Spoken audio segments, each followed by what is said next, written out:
usanga ufite isoni umeze neza. Rero n'ukuntu twarenze iby'amaso atwereka, ariko yewe byahise bisa nk'ibisubije inyuma gato. Yewe ahanini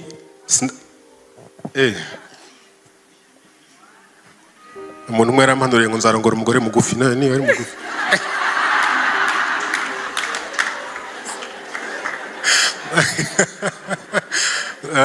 okay. Nasubije amaso inyuma ahubwo ni yewe banza ikibazo nari mfite kitari cyo kureba hanze, nashatse gusa nk'usasa kugira ngo ubuhamya nibwo bwumvikana neza. Nakoresha iminota mike nawe akomerezeho. Yewe nari mfite ikibazo kiri nkuko umuntu wese agira ikibazo cyihariye, yewe nari mfite ikibazo cyihariye kimeze gutya. Icyo kibazo cyari cyanteye gutekereza ko icyiza ariko ntashaka. Numva bitangiye kuba interesting. Navutse mu muryango ndibyihutishe, mama yabaye umubyeyi mwiza kugeza atashye. Kwa kundi umubyeyi ataho kandi avuga ati kugeza atashye yabaye umubyeyi numva yambereye uko numva nari nkeneye, ntabwo nasaba ibirenze ibyo yambereye. Ariko papa ntibyamworoheye. Ntabwo yari mu marembo cyane. Actually naho ngaho biganisha.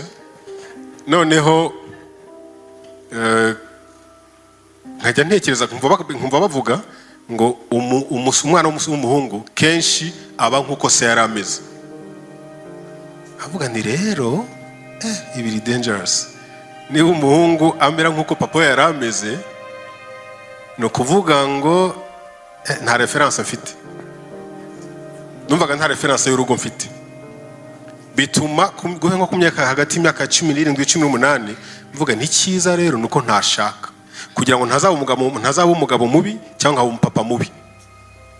So mfata icyo cyemezo, ariko mugifata mu myaka yari igoye. Urumva gufata icyemezo ufite imyaka 17 18 ko ngo icyiza nuko ntaba. Of course ndarasengaga, numvaga ntashaka kuba mubi, ariko nanone nkumva afite ubwoba bw'ukuntu abantu bavuga nyine ko ariko bigenda kenshi.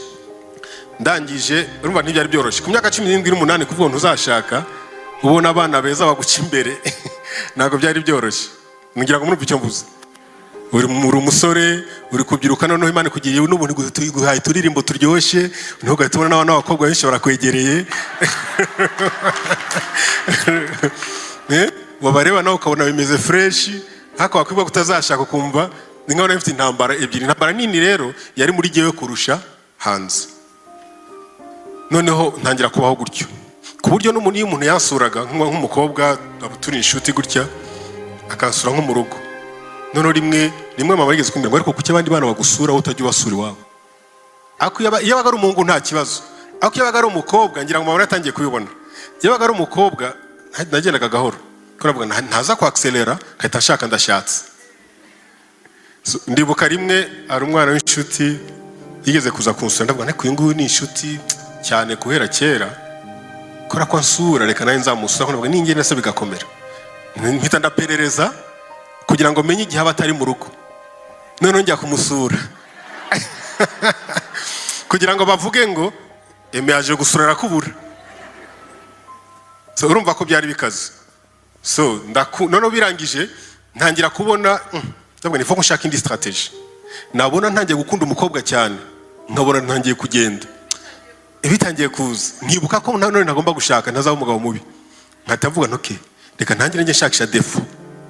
Nabona umukobwa ntangiye gukururwa nawe, ntangira gushaka defo. Iba nkayishakisha navuga nenda afitaga ugutwi kumwe kuragoramye cyangwa se donc ntangira gushakisha ikintu cyatuma numva ntari bukomeze kugira na avance imbere. Akabongeraho nkabona akadefo ngashakisha nyine kora ko bwahuye nuko numva nkuko nabyifuzaga. So nihuse biza kuba numva nari mfite umwirimu mamwe yigeze kubikeka, sinzi ukuntu yabimenye kandi twari close cyane. Arambwira ngo ariko ngo ntuzabikigwara, ako ntiyarazi ibyo avuga. Rimwe noneho nihuse ndi muri ve ahantu hari famille yari yantumiye ngo tujye ibihe byo kuramya no gusenga. Ndangije turaramya mbaganiriza ijambo ry'Imana, mbabwira iby'Imana ikora no. Ndangije hari ukuntu buri urabwira abandi mukara gasa guhita guhindukirira, numva mukara arambwiye kuri kuvuga ibyo nkora kuki utizera ko nagufasha kubaka urugo?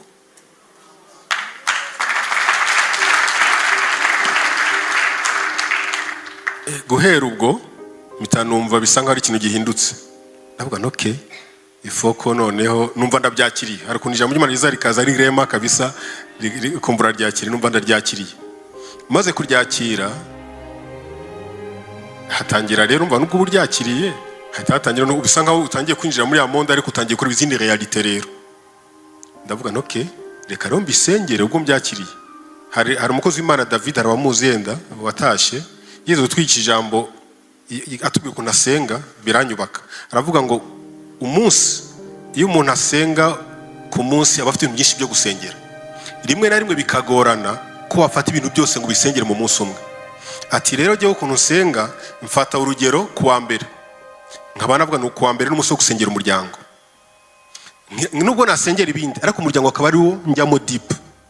Kuwa kabiri kamunsi wo gusengera itorero. Iryo nshumbye n'iryo ntayo ntashumbye muri rusange itorero rya Kristo.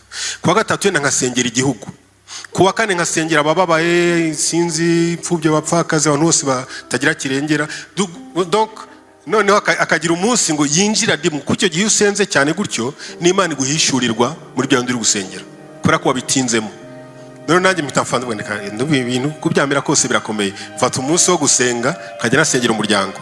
Ntaragira fiancé nkasengera umugore nzagira, nkasengera abana nzabyara, abazabakomokaho, abuzukuru n'abuzukuruza, ibintu bivure. Donc umva harimo gusenga gusaba Imana ko harimo n'ubwoba somehow. Yego Imana yavuze ko nikabura tukumva tu. So ntangira kujya nsenga gutyo. Ikindi cya kabiri kiraza. Ndavuga okay. Hari uburyo niba wifuza mu buzima class social wifuza ukavuga ati i class social nifuzaga ndabona atari yo ndimo. Kandi abadada benshi baba bajya babireba. Uramubwira akatangira kureba umufuka wawe n'iki kuno uhagaze. Ndavuga ni rero ubwo niho ndihuta nza guhura n'uwa Yezu Claire. Ye nitwa Uwimana nawe witwa Yezu. Uwimana rero bipanze tu. So nihuse nageje kwihuta kugira ngo tutaza kumara umwanya kandi nawe nze ko mu mwanya avuge. Duhura nari maze of course nari namaze kubyakira. Noneho nsaba Imana ngo umpe nabyemeye ariko jewe ntacyo nkwijeje nkanjye. Ko numva nta reference mfite, nta kintu mbizi, numva ntazi uburyo nakuba ku rugo. Kubw'ibyo rero nubwo umbwiye ngo umpamagaye nje nkaho nitabye wowe mu gushaka. Kandi cyo cyaramfashe kugeza n'ubu kiracyamfashe. Kwa ko no mu rugo abantu bahura n'akabazo mitambwira Imana urabyibuka ko naje kubera wowe. Byarandyoye ni byiza ariko wumva uvuga ati kugeza n'ubu ndakiga, of course umuntu ahora yiga ariko naje no numva wagira ngo nta kintu na kimwe nzi. Kuko urumva hari uburyo hari ukuntu wa ufite nibura akanosyo gato ko kumuntu umugabo agomba gufata umugore cyangwa ukuntu umupapa agomba kwita ku bana be. So numvaga nta nosyo nimwe mfite. Ibyo nari nzi ni bya mama. Ku buryo hajya bambwira ngo ukuntu ukunda abana ubona ukuntu bitaho ngo bitaho wagira ni nk'umumama wita ku bana kuruta uko n'umugore ajya kunda kuvuga ngo ukunda abana bawe cyane. Kandi mba numva nsanga reference mfite ni ya mama. Nsanga rero mbaho so Imana ibibizi. So noneho hafi nihuse tumenyanye turaganira ngo ngereje kwihuta sindi bwe birebire. Nakoraga nawe niho yakoraga, nakoraga Serena naho gakora kuri Serena. Rimwe araza aje kunsuhuza, nakoraga imigoroba. Noneho rimwe aje kunsuhuza nyine umuntu yamuzanye umu manager aho ngaho aramuzanwa asuhuze. Noneho icyo gira ngo nacurangaga indirimbo y'urwibutso niba ndibuka neza. Aravuga ati ubuse muri gucuranga urwibutso nimwe mu ndirimbo zanjye. Ati niwe. Ati umusuriza ati ngwino nkujyane ujye kumusuhuza. Aramuzana aransuhuza. Akimara kunsuhuza ko naye numva ndamushuhuje.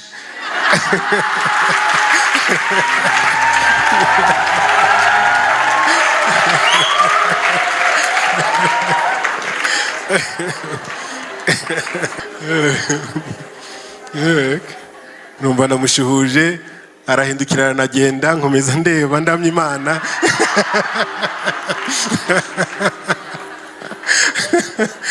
Yihangana ajya umusope cyane yihangana.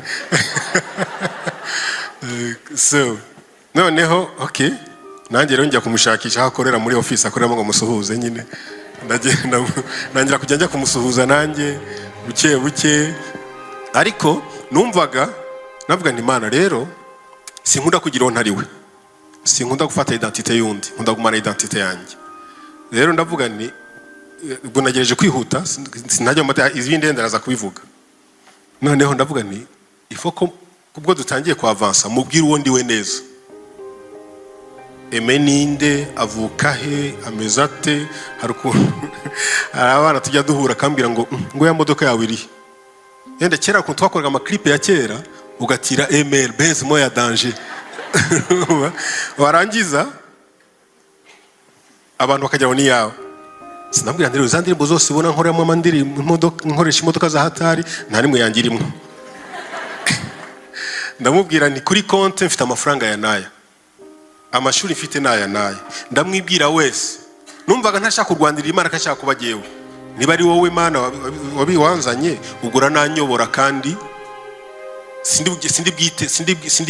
sindi bwigiro ntari we ndabagewe imbere n'inyuma noneho ankunda zuwakunze noneho arambwira ngo ntabwo naje nshaka ibyo ngibyo ni wowe nkunze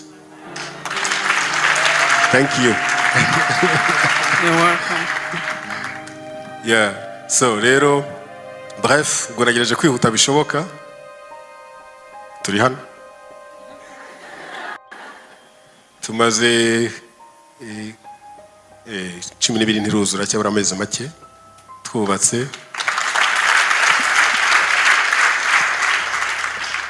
dufite abana 4